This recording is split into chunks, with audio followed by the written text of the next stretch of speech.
Le coronavirus menace sérieusement la reprise de la Ligue 1, à commencer par le match d'ouverture entre l'OM et Saint-Etienne. La rumeur Neymar au Barça fait son grand retour.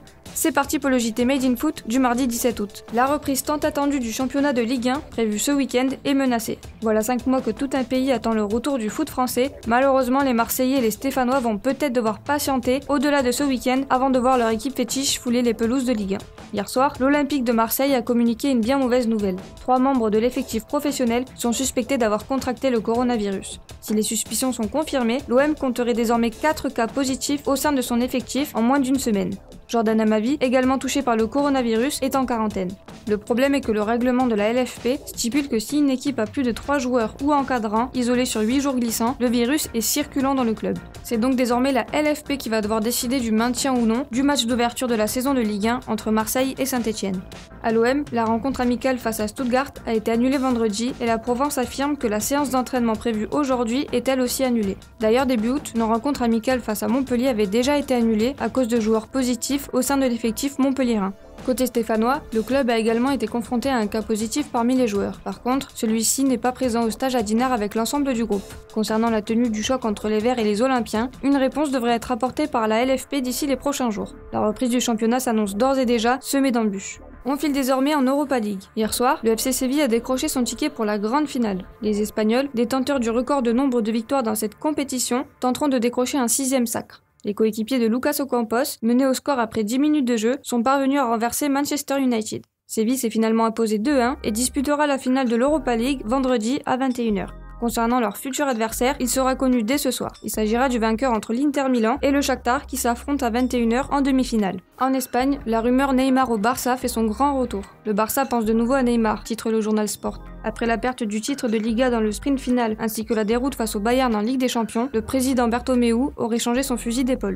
Fini la piste Lautaro Martinez, l'option Neymar est relancée. Un chèque entre 50 et 60 millions d'euros plus Antoine Griezmann est évoqué par nos confrères catalans. Une rumeur à prendre avec des pincettes, sachant que le président a affiché une grosse inquiétude concernant les finances du Barça, qu'il estimait être le club le plus touché par la crise sanitaire en Europe. En Ligue des Champions, 2 clubs français sont dans le dernier carré, une première historique. À Lyon, malgré une victoire sensationnelle face à Manchester City, on ne s'enflamme pas. Nous ne sommes qualifiés que pour les demi-finales et rien d'autre. Il nous reste des étapes à franchir et on va tenter de les franchir. Tel était le discours de Rudy Garcia quelques minutes après la fin de la rencontre. Pour continuer à rêver, les Lyonnais devront éliminer l'impressionnant Bayern Munich en demi-finale mercredi soir à 21h. De son côté, le PSG rencontrera Leipzig en demi-finale la veille. Face aux Allemands, Thomas Tuchel devra se passer de Keylor Navas, officiellement forfait. Le gardien était touché à la cuisse droite lors du match précédent face à l'Atalanta.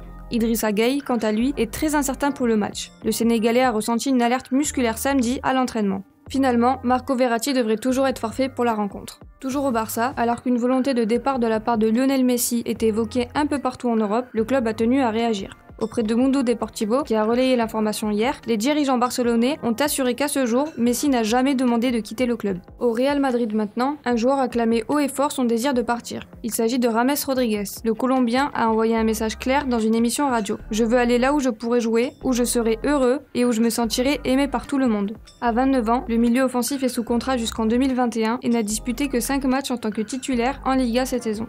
A l'inverse, en Allemagne, Corentin Tolisso veut absolument rester au Bayern. Le Français, gêné par des blessures à répétition cette saison, a affirmé que son avenir était à Munich. Il a assuré au passage que l'entraîneur Hansi Flick comptait sur ses services en vue de la saison prochaine. Et on finit avec Thiago Alcantara, qui devrait bel et bien quitter le Bayern et rejoindre Liverpool contre la somme d'environ 30 millions d'euros. Selon RMC Sport, un accord a été trouvé pour l'arrivée du milieu espagnol qui devrait signer un contrat de 4 ans. Les Anglais vont ainsi renforcer leur milieu de terrain, déjà bien garni, avec des joueurs tels que Oxlade-Chamberlain, Fabinho, Wijnaldum, Keita, Milner et le capitaine Henderson entre autres. Merci à tous de nous avoir suivis, n'hésitez pas à liker, partager, commenter et on se retrouve dès demain pour un nouveau JT.